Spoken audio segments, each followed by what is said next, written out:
Bonjour à tous et bienvenue au 5 Square Renaissance. Eh bien aujourd'hui, le sujet qui me préoccupe, c'est les émotions. Ce sont les émotions. Eh bien, pourquoi aujourd'hui je voudrais venir vous parler des émotions? Parce que je constate qu'il y a beaucoup de personnes en ce moment qui se sentent vraiment complètement brassées émotionnellement, qui le vivent a priori excessivement mal. Parce que c'est turbulent, ça fait déjà un moment que ça dure, mais là c'est vrai qu'on est quand même entré dans des périodes on va dire, de mort et de résurrection. En plus de ça, on est entré dans la période de l'automne, c'est quand même la période où les feuilles tombent et où on se prépare à mourir à l'ancien.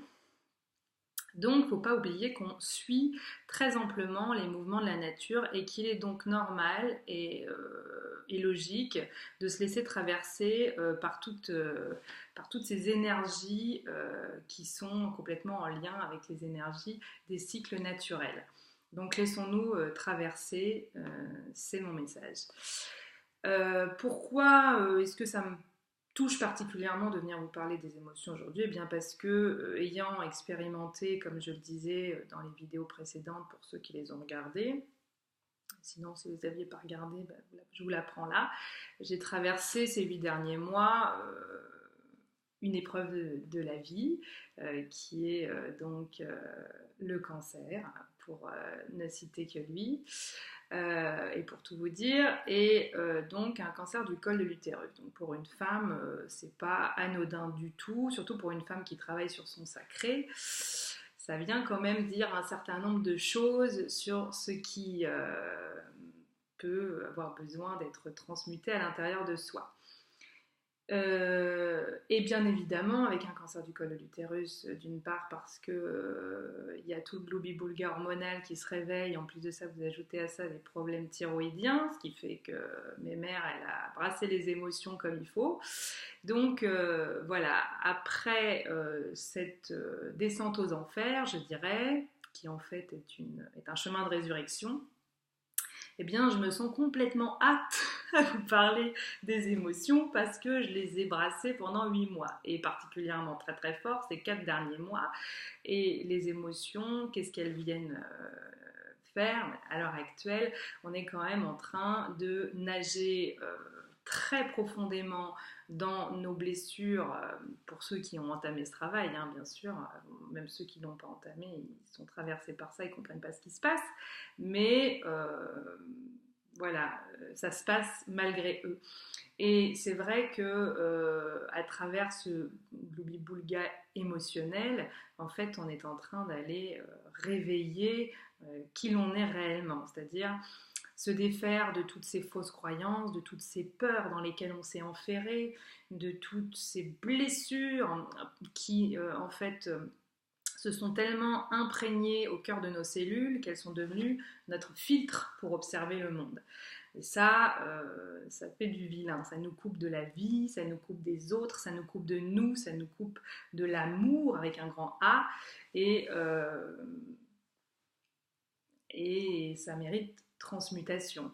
Après, pour les avoir brassées très très fort, toutes ces émotions, je souhaite vous dire que je les aime de tout mon cœur parce qu'elles ont été un vrai chemin de vie pour moi, c'est-à-dire que j'ai pas lâché leurs mains.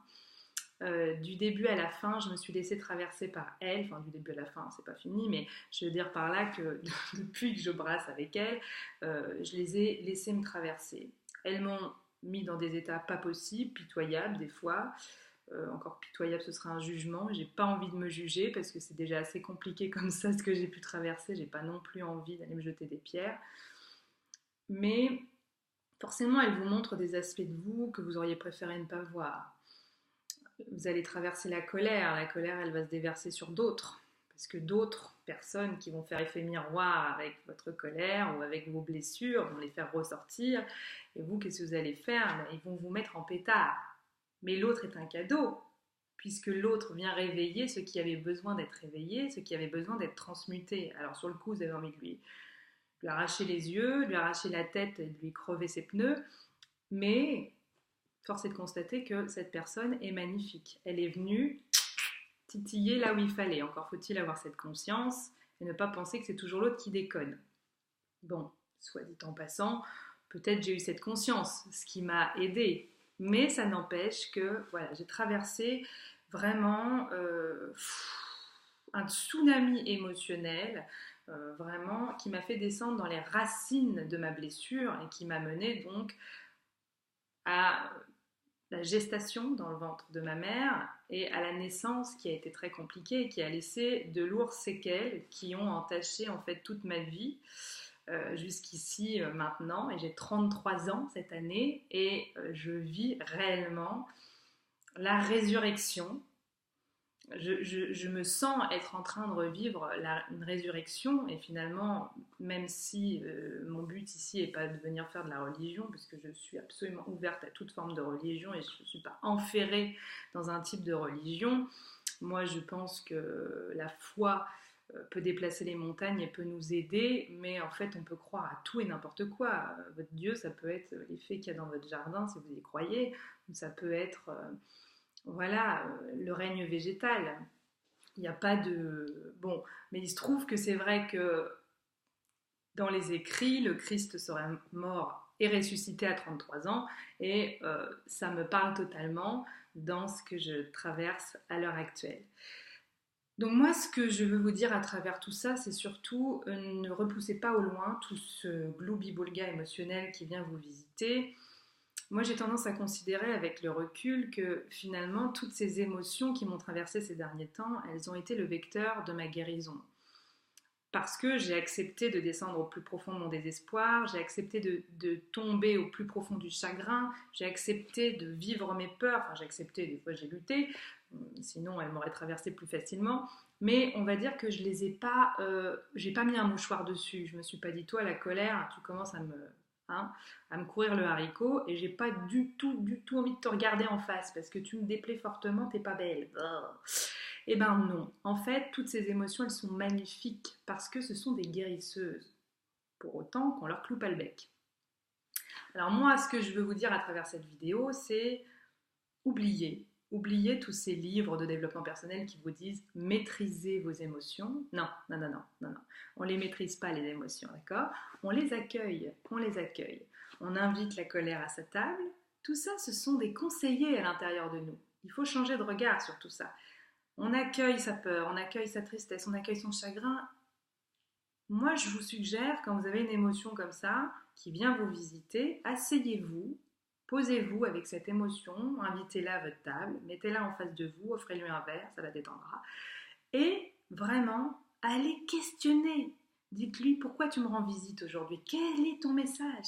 Je sais que tu viens pour mon bien, je sais que tu viens pas pour m'emmerder, que je braille sur tout le monde et que j'ai envie de tuer la terre entière. Non, non, non, non, non. C'est pas pour ça que tu viens me visiter, je le sais. Je sais que tu viens pour m'aider et m'assister. Et c'est pour cela que je vous invite vraiment à ne pas essayer de maîtriser vos émotions. Si vous maîtrisez vos émotions, on maîtrise un chien, par exemple, en lui mettant une muselière, une laisse et en le tenant. Vous voyez? Et ben c'est pareil, maîtriser une émotion, ça voudrait dire ça. Ça voudrait dire, tiens, la colère, je te tiens en laisse, je te muselle, tu te fermes ta... Hein, voilà. Et ben non. Non, non, non, non, c'est pas comme ça que ça marche. Enfin, si, ça peut marcher comme ça, mais si ça marche comme ça, tôt ou tard, vous allez déployer plein de symptômes un peu psychosomatiques qui peuvent mener à terme à des maladies, croyez-en mon expérience. Et puis, c'est très mauvais en fait, c'est très mauvais à terme d'essayer de maîtriser ces expériences. Ça veut dire quoi, maîtriser ses émotions, je veux dire? Ça voudrait dire qu'en fait on est tout puissant, on se croit tout puissant, on croit qu'en fait on est exempté complètement des cycles qui brassent à travers nous, parce que ce sont des cycles. Un jour ça va moins bien, un jour on est déprimé, un jour on pète le feu, on a la joie, et ben c'est comme ça la vie, c'est comme toutes les... Je veux dire, là, à l'heure actuelle, on est en plein automne, il y a des émotions qui vont avec ça, vous voyez? Et ben accueillons-les, quoi, accueillons-les, arrêtons de vouloir maîtriser les choses, on maîtrise rien en fait. Acceptons, soyons humbles, acceptons que la vie, elle est faite de choses qu'on ne comprend pas toujours. Laissons-nous traverser, soyons des canaux comme ça qui recevons les émotions, qui les regardons. Surtout ne pas s'identifier à une émotion, c'est ça le plus dangereux, c'est devenir la colère. Non, vous la regardez, elle vous traverse, vous dites ok, D'accord, je t'ai vu. Je te vois. C'est pas la peine de te cacher, je t'ai vu. Voilà. Moi, ce que je voulais vous dire aussi, c'est que cette année, j'ai beaucoup été aidée par les lectures que j'ai pu avoir, parce que les livres sont merveilleux. C'est une fille d'écrivain qui vous le dit. Euh, et bon, c'est une nourriture incroyable pour qui est malade ou qui ne l'est pas d'ailleurs nécessairement, mais on va dire que dans le cas d'une maladie, on fait un immense travail sur soi pour être vraiment dans sa force de résurrection. Et fatalement, les livres peuvent nous aider grandement. Alors, il y a plein de livres qui m'ont aidé, mais celui-ci m'a aidé particulièrement. Je l'ai trouvé par hasard ou pas. Et il s'appelle Ose la vie nouvelle de Simone Paco. Si vraiment ça vous parle d'oser cette vie nouvelle, eh bien, je vous invite à lire ces deux autres livres, parce que ça, c'est son tome 3. Ces deux autres livres qui sont d'abord le tome 1, L'évangélisation des profondeurs, un chemin vers l'unité intérieure, et le deuxième livre qui s'appelle Reviens à la vie, 5 repères essentiels pour avancer. Donc ça vous parle vraiment des forces de mort avec lesquelles vous êtes développé, d'accord, et qu'il va falloir quitter pour vraiment entrer pleinement dans la vie, sans les filtres déformants du passé. C'est vraiment se remettre au monde avec une nouvelle énergie, avec un nouveau soi. C'est en ce sens qu'une maladie, c'est magnifique. Ça vous oblige à mourir un peu, même si vous ne mourrez pas pour de vrai, même si vous mourrez un petit peu à l'intérieur, bah, ça vous oblige à mourir justement à l'ancien pour vraiment renaître. Je vous lis donc un passage de ce livre pour peut-être vous donner envie de lire. Alors, c'est un peu inspiré chrétienté, etc. Vous prenez ce qui vous arrange. Mon but, c'est de convertir personne, on est d'accord. Eh bien, une des sources de la paix se trouve dans le fait d'avoir véritablement adhéré à cette réalité que la vie est faite d'une succession de morts et de résurrections. On comprend alors ce que l'on vit, pourquoi on le vit. On sort de l'impatience, de la fébrilité, de l'amertume. On sait que la résurrection d'aujourd'hui va être suivie d'un passage plus profond, que le cycle de vie va se poursuivre dans l'accompagnement du Père. La certitude remplace la recherche anxieuse. L'esprit est là, on peut compter sur lui pour être guidé, éclairé, fortifié. Une juste collaboration avec lui devient comme naturelle. Le regard sur l'autre change radicalement. On se demande comment on a pu avoir un cœur aussi dur. La compassion s'installe. On peut aimer là où l'on se raidissait, là où l'on se fermait. Les passages se vivent, la promesse s'accomplit. Il est donné de reprendre pas à pas possession de sa terre.